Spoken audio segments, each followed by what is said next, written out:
Hello everyone, myself Kashish Rachwani. Guys welcome to my channel. I hope आप लोग अपने घर में सेफ हो, सुरक्षित हो और अच्छे से अपनी स्टडीज़ पे ध्यान दे रहे हो। आप लोगों को पता है एग्ज़ाम बड़े पास में 1 अगस्त मतलब अगस्त में आप लोग के एग्ज़ाम स्टार्ट होने वाले हैं, ठीक है। तो यहाँ पे आज हम लोग बड़ा ही प्यारे चैप्टर की शुरुआत करने वाले, बेनामी ट्रांजैक्शन एक्ट 1988। बेनामी ट्रांजैक्शन एक्ट 1988 बहुत ही पुराना एक्ट है कि बेनामी प्रॉपर्टी क्या होती है। तो गाइस एक बात बताऊं, यहाँ पे इंडिया में कई लोगों के पास इतनी प्रॉपर्टीज है कि उन्होंने अपनी प्रॉपर्टीज अपने कुत्ते के नाम पे, अपने पड़ोसी के नाम पे, अपनी गर्लफ्रेंड, अपने घर वालों, सबके नाम पे करा रखी है। ऐसे ऐसे लोग हैं, जो लोग मर गए हैं उनके नाम पे भी प्रॉपर्टीज है। ऐसे लोग हैं जो आर्टिफिशियल बनके, मतलब इंसान नहीं है उसके बावजूद भी उन लोगों ने प्रॉपर्टी खरीद रखी है। इंडिया में ऐसा काम चल रहा है। इंडिया में मतलब 1988 में क्या हुआ था, बेनामी प्रॉपर्टी एक्ट ट्रांजैक्शन आया था। लेकिन इंडिया में मतलब तब से क्या, पहले से और आने के बाद, एक्ट आने के बाद भी इंडिया में लोगों ने ऐसी ऐसी प्रॉपर्टी ले रखी है अपने डॉग के नेम पे। ऐसा इंसान जो एग्जिस्ट ही नहीं करता उसके नेम पे, वीरू अंबानी है, वीरू अंबानी कोई है ही नहीं, उसके बाद भी ले रखी है। मतलब कहने का मतलब ये है कि लोगों ने ऐसी प्रॉपर्टीज ले रखी जिस पे किसका नाम नहीं है, बेनाम है, बेनाम मतलब बेनामी प्रॉपर्टी है। उस चीज को रोकने के लिए, एक एक्ट आया, बेनामी ट्रांजैक्शन प्रोहिबिशन एक्ट 1988। क्या होता है बेनामी ट्रांजैक्शन, अभी देखते हैं। इनको जानते हो? इनको नहीं भूल सकते होंगे, कानपुर वाले विकास दुबे। अगर मैं आपको पूरी स्टोरी बताऊं ना उसकी, तो उसके पास इतनी प्रॉपर्टी थी कि उसने अपने घर में सबके नाम पे प्रॉपर्टी ले रखी थी, आर्टिफिशियल पर्सन्स के नेम पे प्रॉपर्टी दे रखी थी। उसका 2 नंबर का जो पैसा आता था उससे उसने प्रॉपर्टीज पे प्रॉपर्टीज ले रखी थी। तो ऐसे ही हमारे ये दुबे जी हैं और उसको पैसों की कमी नहीं है। ये इतनी गैम्बलिंग करते, इतनी स्मगलिंग करते, वो गांजा, वो हीरोइन, वो ड्रग्स बेचने का काम करते हैं। और ऐसे में इनको पैसों की कमी नहीं है, पैसा खूब है, खूब पैसा आता है। तो इस दुबे के पास पैसों की कमी नहीं है। लेकिन दुबे ने सोचा कि अगर मैं अपने नाम से कोई प्रॉपर्टी ले लूंगा तो क्या आ जाऊंगा, लोगों की नजरों में आ जाऊंगा। विकास दुबे, मैं इतना शरीफ इंसान, मैं तो गांव में रहने वाला था, मतलब बड़ा ही शरीफ गांव का किसान हूँ, ऐसा ये हमारा दुबे जी है। अब ये दुबे जी के पास स्मगलिंग का बहुत सारा पैसा पड़ा है, बहुत सारा पैसा। अब ये दुबे जी कहते हैं प्रॉपर्टी अगर मैं अपने नाम पे लूंगा तो कल को मैं फंस नहीं जाऊं। तो इसने किसको देखा, अपने कार ड्राइवर को। ये कार ड्राइवर है, यहाँ पे ये इनके यहाँ पे बहुत साल से काम कर रहे हैं बेचारे, काम करते करते बेचारे बूढ़े हो चुके हैं। एक दिन इस दुबे की नज़र इस ड्राइवर पे पड़ी, बेचारे काम करते करते बूढ़े हो गए, इतने वफादार है दुबे जी के साथ, आराम से मतलब जो दुबे जी बोलेंगे मैं करूँगा। वो बेचारे देखिए, जो जीजाजी कहेंगे मैं वो करूँगा, ऐसे दुबे जी, जो दुबे जी कहेंगे वो मैं करूँगा। तो ऐसे ही कार ड्राइवर को विकास दुबे ने देखा और दुबे जी ने देख के ये बोला, ये मेरे काम आएगा। तो इन्होंने एक प्रॉपर्टी खरीदी और प्रॉपर्टी खरीद के किसके नाम पे कर दी, कार ड्राइवर के नाम पे कर दी। प्रॉपर्टी खरीदी किसने, विकास दुबे ने, लेकिन नाम किसके की, अपने कार ड्राइवर के नाम पे। तो इसका रियल ओनर कौन हुआ, इसका रियल ओनर हुआ कौन, हमारा दुबे, ठीक है। लेकिन सॉरी ड्राइवर, क्योंकि नाम तो क्या है ड्राइवर के, तो रियल ओनर कौन है, ड्राइवर, लेकिन बेनिफिशियरी कौन है, दुबे जी। इससे उठाने वाले प्रॉपर्टी से फायदे कौन लेगा, दुबे जी। तो इसको बोलते हैं बेनामी ट्रांजैक्शन। यहाँ पे प्रॉपर्टी खरीदी किसने, दुबे जी ने, लेकिन नाम किसके, ड्राइवर के नाम पे, ताकि दुबे जी फंसे नहीं, ठीक है। यहाँ पे सारे फायदे कौन उठाएगा, दुबे जी उठाएंगे। तो दुबे जी कौन हुए, बेनिफिशियर हुए। और कार ड्राइवर कौन हुआ, वो पर्सन जो कि रियल ओनर है प्रॉपर्टी का। अब क्या हुआ, अब विकास दुबे के पास और पैसा आया, और पैसा आया, यहाँ से भी पैसा, यहाँ से भी पैसा, पैसों की बारिश हो रही है, मतलब मौसम की बारिश, मतलब पैसों की बारिश, अपना सपना मनी मनी मनी, अपना सपना मनी मनी मनी। तो ऐसे क्या हुआ, बहुत सारे पैसों की बारिश हुई और पैसा आया।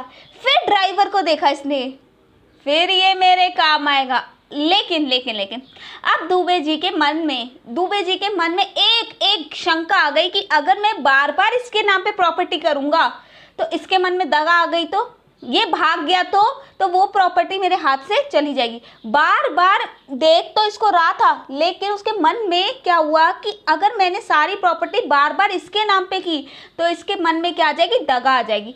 तो उसने क्या किया, पैसा देके के 2 नंबर से आधार कार्ड बनवाया, ड्राइविंग लाइसेंस बनवाया, पैन कार्ड बनवाया, और क्या नाम रखा, एक पर्सन बनाया artificial mister SRK। Shahrukh Khan नहीं है भाई ये, ठीक है, शाहरुख खान नहीं है, ठीक है। तो ये SRK सुशील कुमार, क्या बोल सकते हैं, सुशील रावत कुमार है ये, ठीक है। तो SRK मिस्टर SRK के नाम से एक आर्टिफिशियल पर्सन क्रिएट किया और उसके नाम पे प्रॉपर्टी खरीदी। किसके नाम पे प्रॉपर्टी खरीदी, विकास दुबे ने 2 जनों के लिए।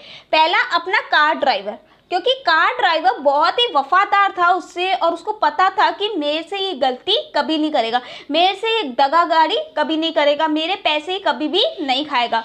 लेकिन सारी प्रॉपर्टी वो ड्राइवर के नाम पे तो नहीं खरीदता, तो इसीलिए उसने पैसा देके एक आर्टिफिशियल पर्सन क्रिएट किया और उस पर्सन का नाम था मिस्टर SRK, और उस SRK के नाम पे भी क्या की, एक प्रॉपर्टी खरीदी। तो 2 जनों के नाम पे खरीदी। अब आई हमारी असली हीरोइन, ठीक है, ऋचा दुबे, ठीक है। तो ऋचा दुबे के नाम पे भी क्या किया, इन्होंने एक प्रॉपर्टी खरीदी, ठीक है। ऋचा दुबे के नाम पे भी किसने क्या किया, प्रॉपर्टी खरीदी। 3 पर्सन्स के नेम पे दुबे जी ने प्रॉपर्टी खरीदी। किसके नाम पे, पहला कार ड्राइवर के नाम पे, दूसरा एक आर्टिफिशियल पर्सन जो कि मिस्टर SRK, और तीसरा उसकी बीबी, उसकी वाइफ ऋचा दुबे, ठीक है। अब देखते हैं कि किसके नाम पे प्रॉपर्टी खरीदना वैलिड है और किसके नाम पे प्रॉपर्टी खरीदना इनवैलिड है। तो ये स्टोरी आप लोगों को समझ में आ गई। पैसों की कमी नहीं थी दुबे जी के पास, पैसा खूब था, खूब पैसा था, लेकिन लेकिन लेकिन यहाँ पे वो अपने नाम पे प्रॉपर्टी नहीं खरीद सकते थे, क्योंकि वो थे छोटे से किसान, और किसान के पास इतना पैसा कहाँ से आएगा। तो उसने अपने कार ड्राइवर के नाम पे खरीदा, SRK के नाम से खरीदा, और ऋचा दुबे के नाम पे खरीदा। कोई भी एक्ट, अब थोड़ा सा ट्विस्ट रहेगा, मैं इस केस पे दोबारा आऊंगी कि किसके नाम पे खरीदना वैलिड था और किसके नाम पे खरीदना इनवैलिड था, ठीक है। लेकिन अभी हम लोग पहले एक्ट का प्रीएम्बल पढ़ते हैं कि क्यों ये एक्ट आया, क्या रीजन था इस एक्ट के आने के पीछे। Benami transaction act 1988 was enacted to prohibited, क्या प्रोहिबिटेड करना है, transaction and right to recover property held benami. जो बेनामी प्रॉपर्टी है, जिस पे किसी का नाम नहीं है, जिसने खरीदी उसने अपने नाम पे ना करा के किसी और के नाम पे कराई, वो प्रॉपर्टी को प्रोहिबिटेड करना, रोकना कहाँ पे है, बेनामी ट्रांजैक्शन एंड प्रोहिबिशन एक्ट 1988 है, ठीक है। एक बार वापस प्रीएम्बल। मैं हमेशा बोलती हूँ कोई भी एक्ट पढ़ने से पहले, कोई भी एक्ट का आंसर लिखने से पहले, अगर आप लोगों ने उसका प्रीएम्बल लिख दिया ना भाई, तो वहाँ पे आपके मार्क्स बढ़ जाएंगे, तो वहाँ पे आपके मार्क्स कहीं ना कहीं इंक्रीज होंगे। तो पढ़ते एक बार, benami transaction and prohibition act 1988 was enacted to prohibit benami transaction and the right to recover property held बेनामी।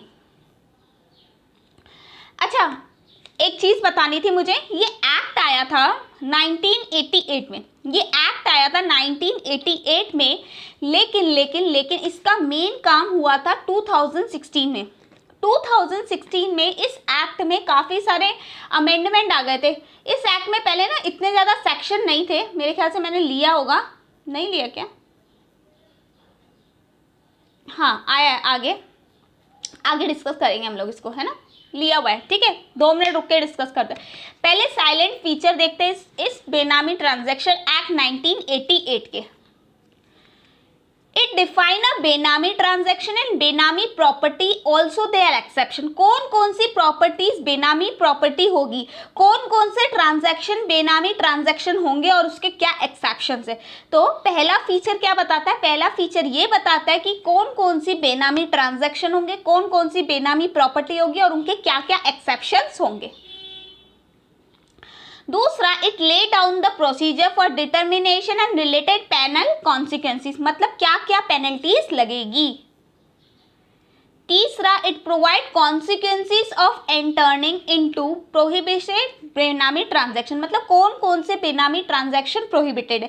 सिंपल 3 वर्ड्स याद कर लो। सबसे पहला क्या बता रहा है, बेनामी ट्रांजैक्शन एंड बेनामी प्रॉपर्टी क्या होती है। दूसरा, पेनल कॉन्सिक्वेंसेस बता रहा है।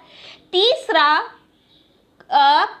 प्रोहिबिटेड बेनामी ट्रांजैक्शंस बता रहा है कि कौन कौन से ऐसे ट्रांजैक्शन है जो बेनामी नहीं माने गए, कौन कौन से ऐसे ट्रांजैक्शन है जो बेनामी नहीं बताए गए हैं।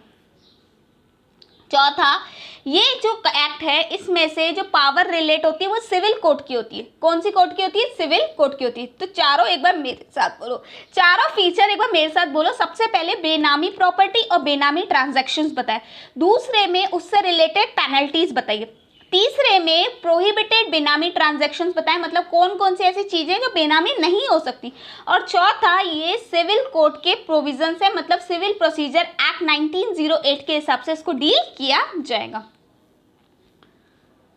Next, it lay down for transfer of any suit और proceeding in respect of benami transaction proceeding, मतलब इसके रिलेटेड सूट्स भी बताया कि कहाँ कहाँ हम केस फाइल कर सकते हैं। अगर विकास दुबे को लगता है कि मैंने जो प्रॉपर्टी ट्रांजैक्शन की है वो बेनामी नहीं है और गवर्नमेंट उस पर पेनल्टी लगा रही है, पेनल्टी पे पेनल्टी लगा रही है, तो वहाँ पे अब वो कहाँ पे सूट फाइल करेगा वो सब कुछ भी इसमें बता रखा है।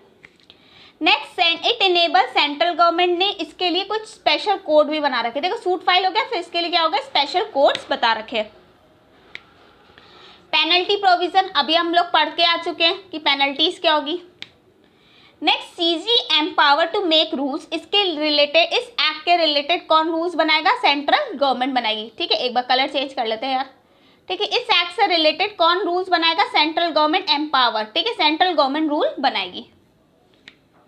It provide for transfer of any suit proceeding in respect of Benami transaction in any court other than High Court tribunal before any authority to the appellate tribunal, मतलब हम सूट कहाँ कहाँ फाइल कर सकते हैं और सूट को कहाँ कहाँ ट्रांसफर कर सकते हैं। ठीक है, तो यहाँ पे एक बार मेरे साथ सारा रिवाइज करना।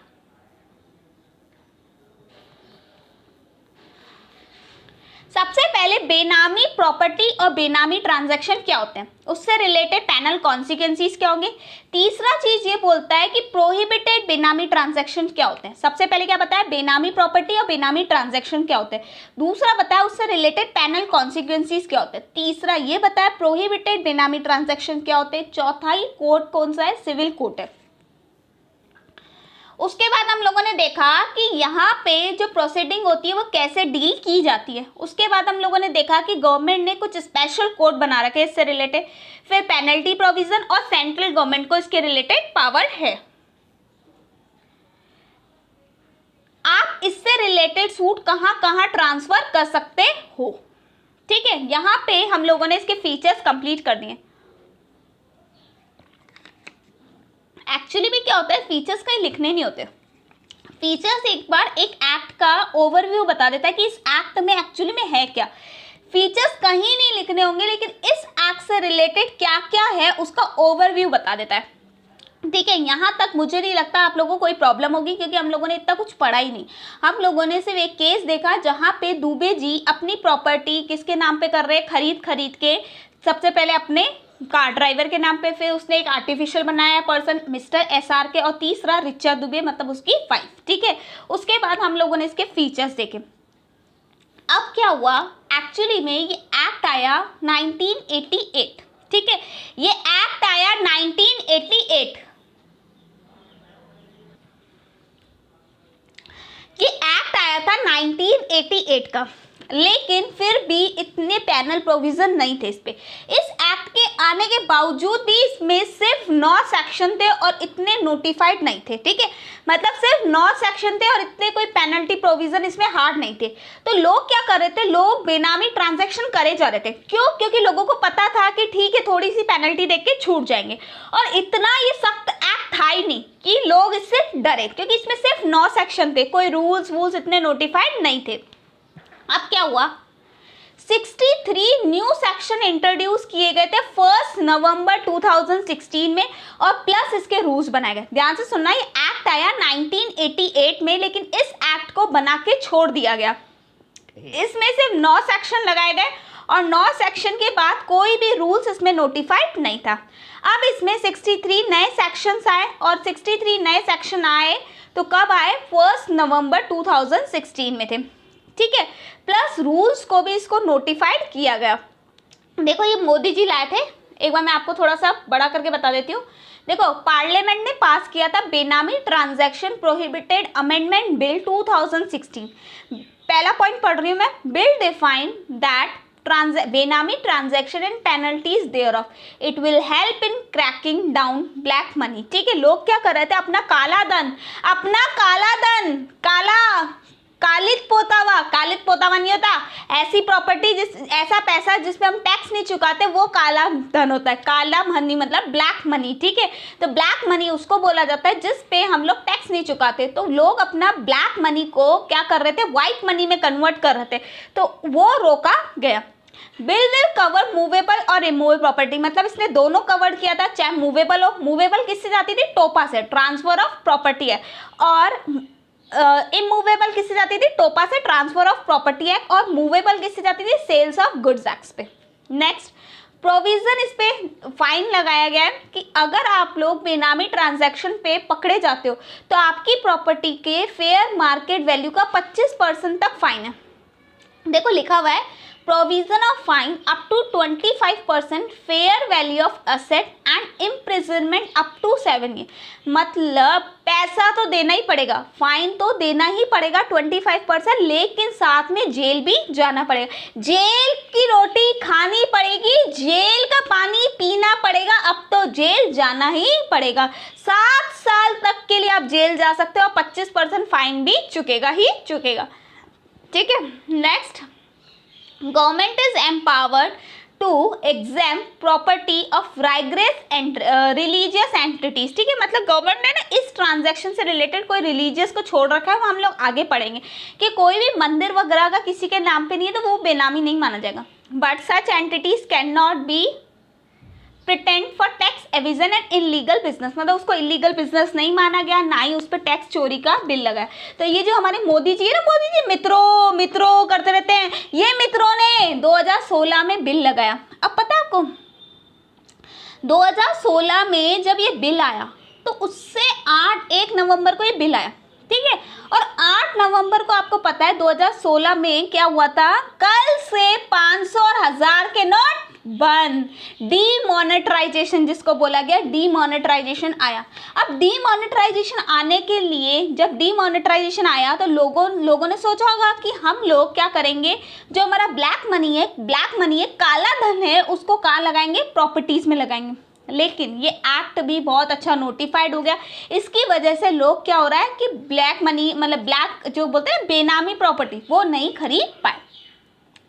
बहुत सोची समझी चाल है, ध्यान से सुनना। 1 नवंबर को एक्ट को नोटिफाइड किया गया और 8 नवंबर को क्या कर दिया, डीमोनेटाइजेशन कर दिया। तो वहाँ पे लोग फंस गए और लोग अपना जो पैसा था वो प्रॉपर्टी में भी नहीं लगा पा रहे थे, ठीक है।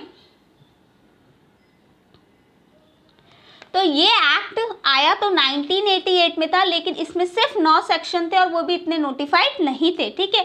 जबकि अब 63 न्यू सेक्शंस आए हैं और 1 नवंबर 2016 में आए, प्लस इससे रिलेटेड रूल्स भी आए हैं।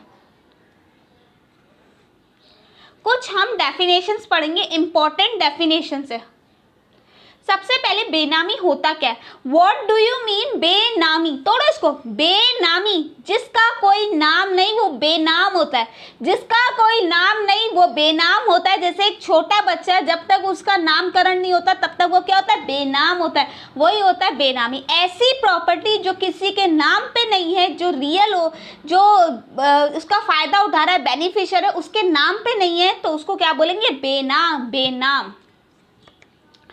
Property which is subject matter of benami transaction. ऐसी प्रॉपर्टी जो बेनामी ट्रांजैक्शन के हिसाब से है, that is benami. Plus the proceed from such property. ध्यान से सुनना, the proceed from such property, ध्यान से सुनना। हमारे जो दुबे जी थे ना, दुबे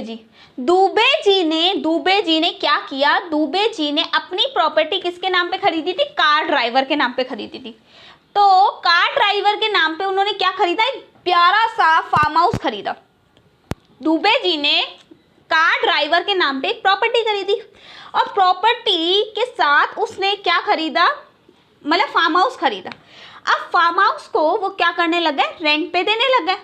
उस फार्म हाउस से मिलने वाली इनकम भी बेनामी ट्रांजैक्शन में आएगी। ध्यान से सुनना, फार्म हाउस खरीदने के लिए जो पैसा लगा वो तो है बेनामी, साथ में अगर उससे मिलने वाली कोई इनकम है, उससे मिलने वाला कोई रेंट है, वो भी क्या हुआ? बेनामी हुआ। वापस सुनो, प्रॉपर्टी जो बेनामी ट्रांजैक्शन में आती है वो तो हुई बेनामी, प्लस उस प्रॉपर्टी से मिलने वाला रेंट, प्रॉफिट, वो भी क्या हुआ? बेनामी हुआ।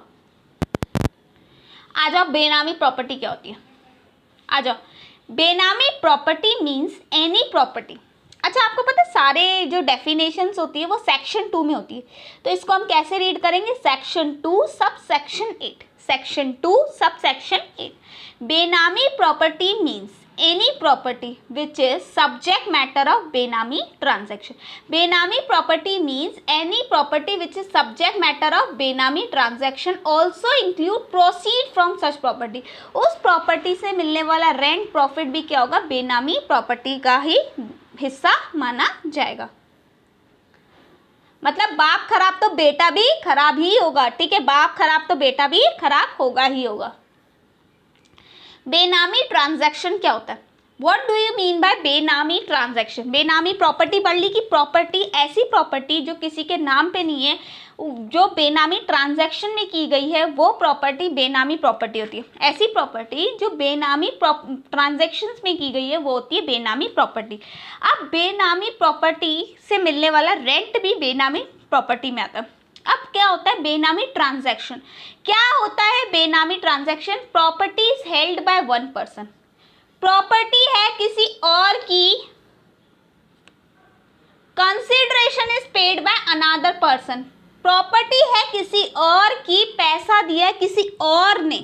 प्रॉपर्टी है किसी और की, पैसा दिया है किसी और ने, दैट इज बेनामी ट्रांजैक्शन। प्रॉपर्टी थी किसकी? वो कार ड्राइवर की। प्रॉपर्टी थी किसकी? कार ड्राइवर की। पैसा किसने दिया? दुबे जी ने। प्रॉपर्टी थी किसकी? कार ड्राइवर की। पैसा किसने दिया? दुबे जी ने दिया। तो प्रॉपर्टी है किसी और की, पैसा देगा कोई और, दैट इज बेनामी ट्रांजैक्शन। एंड दूसरा क्या हो सकता है? held for immediate or future benefit of person who has provided the consideration।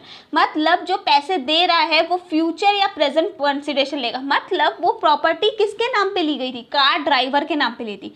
Property ली किसके नाम पे थी? कार ड्राइवर के नाम पे ली थी, लेकिन उसका फायदा कौन उठा रहा है? हमारा दुबे जी। उसका फायदा कौन उठा रहा है? हमारा दुबे जी। तो इमीडिएट और फ्यूचर बेनिफिट, इमीडिएट या फिर फ्यूचर बेनिफिट, मतलब हैंड टू हैंड फायदा उठाना या फिर फ्यूचर में फायदा उठाना क्या हो रहा है? किसका है? वो इंसान जो कि उसके रिलेटेड पैसे दे रहा है, जो उससे रिलेटेड पैसे दे रहा है, मतलब दुबे जी।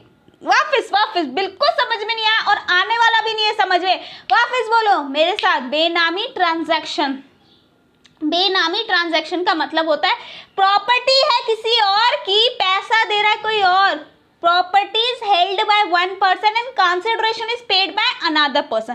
प्रॉपर्टी है किसी और की, प्रॉपर्टी थी हमारे कार ड्राइवर की, पैसा दिया दुबे जी ने, और उसका फायदा भी कौन उठा रहा है? दुबे जी, चाहे अभी उठाए चाहे फ्यूचर में उठाए। तो वो होता है बेनामी ट्रांजैक्शन, और उससे रिलेटेड प्रॉपर्टी जो होती है वो होती है बेनामी property. A transactional arrangement in respect of property, आप कैसे कैसे प्रॉपर्टी ले सकते हो, किसी फिक्टिशियस नेम पे भी प्रॉपर्टी ले सकते हो। अ ट्रांजैक्शन और an arrangement in respect of property, property किसके नाम पे ले रहे हो? फिक्टिशियस इंसान के नाम पे ले रहे हो, मिस्टर SRK के नाम से ले रहे हो। Person providing the consideration is not traceable, मतलब ध्यान से सुनना, हम लोग गए किसके पास? कार ड्राइवर के पास। हम लोग गए कार ड्राइवर के पास और कार ड्राइवर को बोला, सुन कार ड्राइवर, हम कौन थे? गवर्नमेंट। हम लोग गए कार ड्राइवर के पास, बोला कार ड्राइवर जी ये पैसा, ये प्रॉपर्टी आपके पास कहाँ से आई? कार ड्राइवर ने हमको घुमा दिया, मैंने बचपन से कमाया था, मैं इतना बूढ़ा हो गया, अभी तक काम कर रहा हूँ और कमा रहा हूँ, ठीक है। मतलब कार ड्राइवर ने हमें घुमा दिया, या कार ड्राइवर ने बोला ये तो प्रॉपर्टी किसकी है? मिस्टर गोली की। अब गोली कौन है? पता नहीं। गोली कौन है? पता नहीं। मतलब person providing the consideration not traceable, मिल ही नहीं रहा, जिसने पैसे दिए वो मिल ही नहीं रहा। पहला, प्रॉपर्टी आपने किसके नाम पे खरीदी? फिक्टिशियस नेम पे, या फिर जो इंसान जिसने प्रॉपर्टी खरीदी है वो मिल ही नहीं रहा, owner of the property is not aware. आप कार ड्राइवर के पास गए और बोला कि सुन कार ड्राइवर, ये 2 करोड़ का फार्म हाउस तेरा है? कौन सा फार्म हाउस साहब जी? आप कौन से फार्म हाउस की बात कर रहे हो? मैं तो एक सिंपल सा कार ड्राइवर हूँ और मैं तो रोज खाता हूँ, रोज कमाता हूँ, मैं कहाँ से 2 करोड़ लाऊंगा? कौन से 2 करोड़ की बात कर रहे हो? मतलब यहाँ पे owner of the property is not traceable, owner of the property is not aware, मतलब जिसके नाम पे प्रॉपर्टी है वो कार ड्राइवर, जिसके नाम पे प्रॉपर्टी है उसको ही नहीं पता। अभी ना मैंने एक सीरीज देखी थी महारानी। मैं कहती हूँ मूवीज देखो, मूवीज से आपको बहुत कुछ मिलेगा देखने को, मूवीज में देखो बहुत कुछ मिलेगा। उसमें क्या हुआ था, 958 करोड़ का घपला था, 958 करोड़ का घपला था। और वो जो पैसा जा रहा था ना, वो एक लेडी के अकाउंट में जा रहा था, ठीक है। मतलब एक कंपनी थी, वो कंपनी लेडी के नाम पे रजिस्टर्ड थी। तो 958 करोड़ का घपला था, और वो प्रॉपर्टी मतलब जो पैसा जा रहा था वो एक कंपनी के नाम पे जा रहा था, और कंपनी किसके नाम पे थी? लेडी के नाम पे थी। अब जब उस लेडी को पकड़ने गए, जब उस लेडी को उसके गांव में पकड़ने गए, तो पता चला वो लड़की तो पागल है, उसको तो ये ही नहीं पता कि वो जो औरत थी जिसके नाम पे कंपनी बनाई गई, जिसके नाम पे 958 करोड़ का घपला किया गया, वो औरत पागल थी, उसको पता ही नहीं था। वो क्या हुआ था, वो किसी के यहाँ पे काम करती थी और उससे क्या करा दिया गया, साइन करवा दिए गए थे, और उसके नाम पे कंपनी बना दी गई, सारे बिल उसके नाम पे फट रहे थे। मतलब यहाँ पे ओनर को ये नहीं पता कि उसके नाम पे इतना पैसा आ रहा था। समझ में आया? तो पहला, प्रॉपर्टी किसी फिक्टिशियस पर्सन के नेम पे ली गई हो। दूसरा, कार ड्राइवर को पता तो है, लेकिन कार ड्राइवर हमको बता नहीं रहा कि वो प्रॉपर्टी दुबे जी की है। उसको डर लगता है कि कल को दुबे जी उसको मार ना दे, ठीक है, किसी भी डर से या वफादारी से वो बता नहीं रहा। तीसरा, ओनर को पता ही नहीं है, कार ड्राइवर खुद ही कह रहा है कौन सी प्रॉपर्टी साहब जी, मुझे नहीं पता कौन सी प्रॉपर्टी। समझ में आया? तो यहाँ पे हमने क्या क्या पढ़ा? ट्रांजैक्शन, बेनामी ट्रांजैक्शन का मतलब वो ट्रांजैक्शन जहाँ पे पैसे दिए किसी और ने, खरीदा किसी और के नाम पे, पैसे दिए किसी और ने, खरीदा किसी और के नाम पे, लेकिन जिसने पैसे दिए वो इमीडिएट या फिर फ्यूचर बेनिफिट गेन करेगा, ठीक है। इसमें खरीदा किसके नाम पे? या तो फिक्टिशियस नेम पे। दूसरा, जो ओनर है, जिसने जो ओनर है वो ये नहीं बता रहा कि किसने उसके नाम पे खरीदा है, ठीक है। Person providing the consideration is not traceable. और तीसरा, ये बताया जा रहा है कि owner of the property is not aware. It is hereby declared that Benami transaction shall not include any transaction involving the allowing and of possession of any property to be taken or retain the part performance of contract referred in section 5 transfer of property act 1882 if under the law for the time being in force. क्या था ये part performance? क्या था? याद करो पिछले दिन क्या था पार्ट परफॉर्मेंस ऑफ कॉन्ट्रैक्ट। याद करो पिछला चैप्टर, याद करो, बहुत ही प्यारा अपन ने पढ़ा था डॉक्ट्राइन ऑफ पार्ट परफॉर्मेंस। क्या पढ़ा था टोपा में? हमने टोपा में ये पढ़ा था कि जब भी कोई पर्सन दूसरे पर्सन से प्रॉपर्टी खरीदता है तो बायर ने उस प्रॉपर्टी का पोजीशन भी ले लिया और प्रॉपर्टी के रिलेटेड पैसे भी दे दिए, बस प्रॉपर्टी का रजिस्ट्रेशन नहीं कराया। वापस सुनना, बायर ने प्रॉपर्टी खरीद ली, प्रॉपर्टी का कंसिडरेशन दे दिया, प्रॉपर्टी का पोजीशन ले लिया, बस रजिस्ट्रेशन नहीं कराया क्योंकि कोविड चल रहा था। तो रजिस्ट्रेशन नहीं कराने की वजह से वो प्रॉपर्टी अभी भी किसके नाम पे? सेलर के नाम पे। अभी भी वो प्रॉपर्टी सेलर के नाम पे है। तो आपको ऐसा लग रहा है पैसा दिया किसी और ने, बेनिफिट खा रहा है कोई और, नहीं, वो यहाँ पे कवर्ड नहीं होता, वो इसका एक्सेप्शन है, वो इसका एक्सेप्शन है। हम ये नहीं बोल सकते कि वो भी बेनामी प्रॉपर्टी है, वो बेनामी प्रॉपर्टी नहीं है, सिर्फ उसमें रजिस्ट्रेशन की फॉर्मेलिटी नहीं हुई तो आप ये नहीं बोल सकते कि वो भी बेनामी प्रॉपर्टी है। बस यही बोल रहा है। एक बार मेरे साथ एक्सेप्शन को वापस रीड करो। It is hereby declared that Benami transaction shall not include any transaction involving the allowance of possession of any property। वहाँ पे बायर ने possession ले लिया, retain the part performance और प्रॉपर्टी खरीद ली, लेकिन रजिस्ट्रेशन नहीं कराया तो वो बेनामी प्रॉपर्टी नहीं कहलाएगी।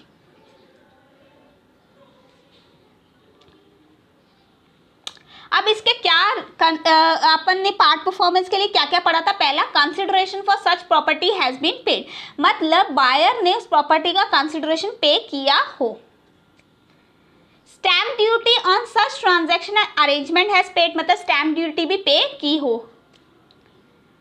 और कॉन्ट्रैक्ट हैज बीन रजिस्टर्ड, वो कॉन्ट्रैक्ट रजिस्टर कराया होगा। तो बेनामी प्रॉपर्टी में पैसा दिया और स्टैम्प ड्यूटी रजिस्ट्रेशन भी हुआ है, लेकिन वो रजिस्ट्रेशन किसके नाम पे हुआ है? हमारे कार ड्राइवर के नाम से। वापस देखो, बेनामी प्रॉपर्टी में कंसिडरेशन भी जाता है, स्टैम्प ड्यूटी भी जाती है, रजिस्ट्रेशन भी जाता है, लेकिन वो प्रॉपर्टी किसके नाम पे जाती है? उस पर्सन के नाम पे जिसने उसको खरीदा ही नहीं है। Next definition, section 2 subsection 10, benamidar. What is benamidar? Benamidar कौन है? ये वो इंसान है, वो पर्सन है। अच्छा, आपको पता था प्रॉपर्टी 3 लोगों के नाम पे खरीदी थी। प्रॉपर्टी 3 लोगों के नाम पे खरीदी थी। पहला था कार ड्राइवर। प्रॉपर्टी 3 लोगों के नाम पे खरीदी थी। पहला था कार ड्राइवर, दूसरा था एक फिक्टिशियस पर्सन। एक फिक्टिशियस पर्सन कौन था? Mister SRK। 3 लोगों के नाम पे प्रॉपर्टी खरीदी थी। एक था कार ड्राइवर, दूसरा था एक फिक्टिशियस पर्सन SRK और तीसरी थी ऋचा दुबे। तो बेनामीदार कौन होगा? एक ऐसा पर्सन या फिर आर्टिफिशियल पर्सन, एक इंसान या फिर artificial person, fictitious person, in whose name the property is transfer और held, is whose name the property is also transfer and held. अच्छा, प्रॉपर्टी किसके नाम पे होगी? जिसको बेनिफिट मिल रहा है उसके नाम पे, या फिर जिसके नाम पे खरीदी गई है। यहाँ पे प्रॉपर्टी नाम किसकी होगी? दुबे जी के नाम पे या फिर उसके कार ड्राइवर के नाम पे। ऑब्वियसली रजिस्टर्स में, पूरे अकाउंट्स में कहाँ पे किसके नाम पे होगी प्रॉपर्टी? उसके कार ड्राइवर के नाम पे। तो यहाँ पे ये लीगल ओनर भी तो हुआ, क्योंकि उसके नाम पे प्रॉपर्टी खरीदी गई है। वापस कोई भी इंसान या fictitious person, in whose name the property is held और ट्रांसफर, ठीक है, उसके नाम पे प्रॉपर्टी खरीदी गई है या फिर उसको ट्रांसफर की गई है, लेकिन इसको लीगल ओनर बोला जाएगा क्योंकि प्रॉपर्टी इसी के नाम पे होगी, इसी के नाम पे प्रॉपर्टी रजिस्टर्ड होगी।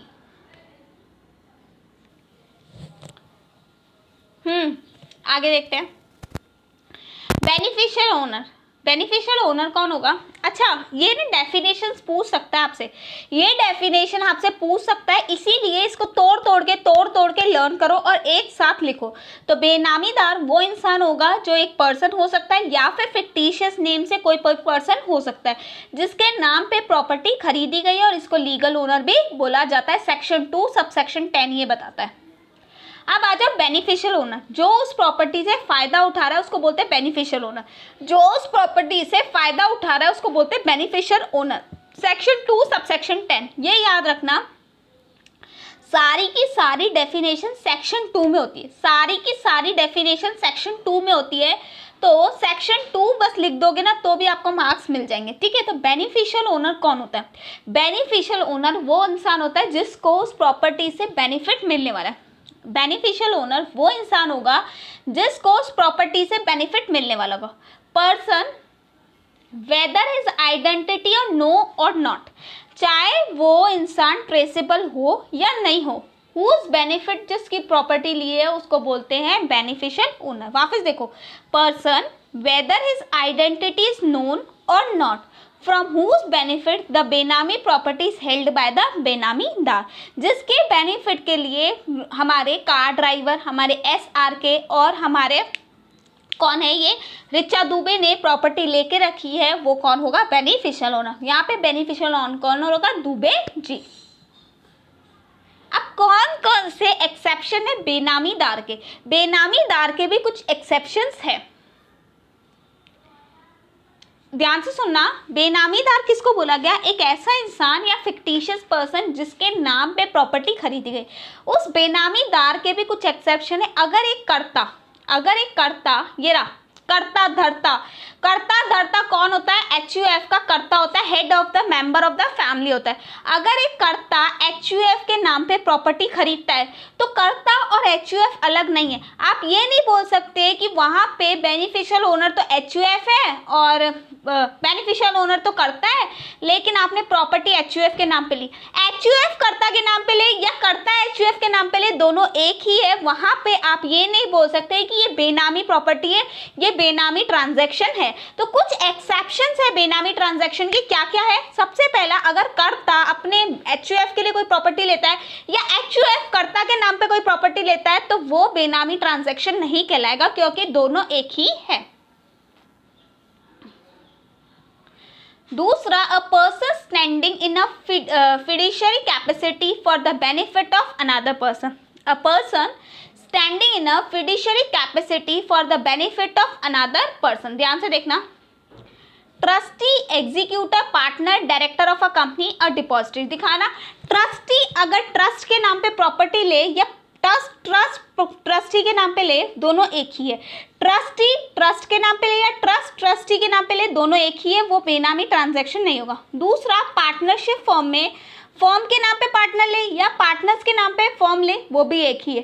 कंपनी में डायरेक्टर और कंपनी एक ही होती है।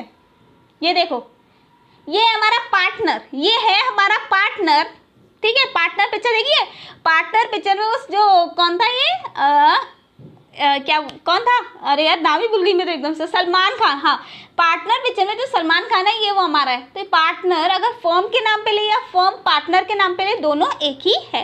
तो हमने दो चीज़ें पढ़ी। पहला एक्सेप्शन क्या है? HUF अगर तो कर्ता के नाम पे ले या कर्ता HUF के नाम पे ले, वो बेनामी ट्रांजैक्शन नहीं कहलाएगा।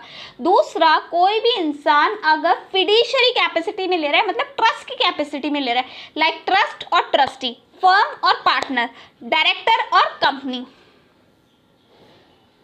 देखो, हस्बैंड ने अगर अपनी वाइफ के नाम पे प्रॉपर्टी ली, हस्बैंड ने अगर वाइफ के नाम पे प्रॉपर्टी ली तो वो भी बेनामी ट्रांजैक्शन में नहीं आएगा। हस्बैंड ने वाइफ के नाम पे प्रॉपर्टी ली तो बेनामी ट्रांजैक्शन में नहीं आएगा।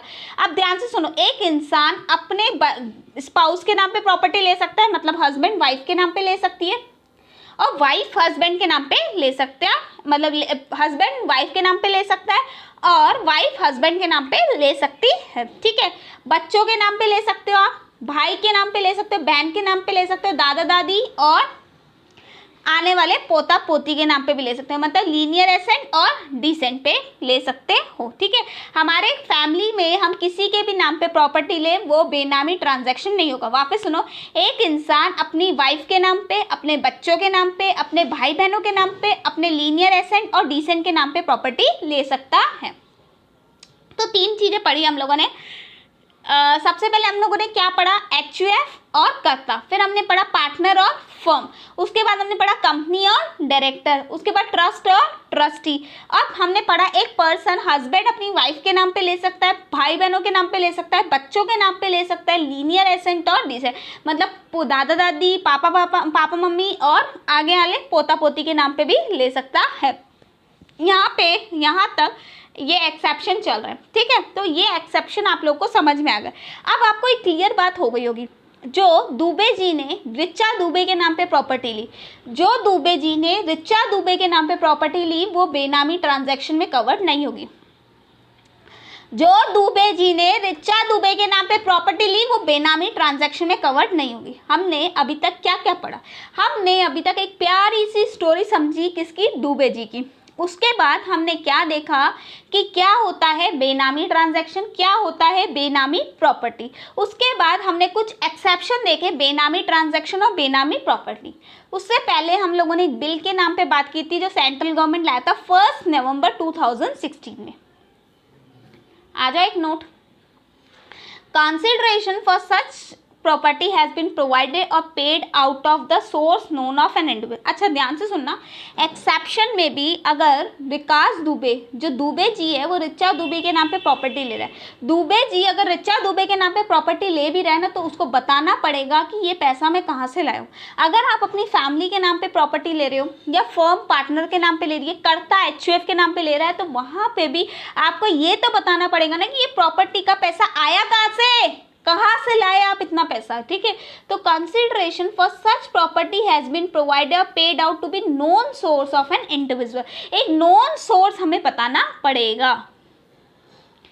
तो गाइस यहाँ तक हमने आज काफ़ी कुछ पढ़ा, और गाइस आज के लिए यहाँ तक हम लोग खत्म करते हैं। तो गाइस अगर आप लोगों को मेरा लेक्चर अच्छा लग रहा है तो प्लीज़ इसको लाइक ज़रूर करना, शेयर करना एंड सब्सक्राइब द चैनल।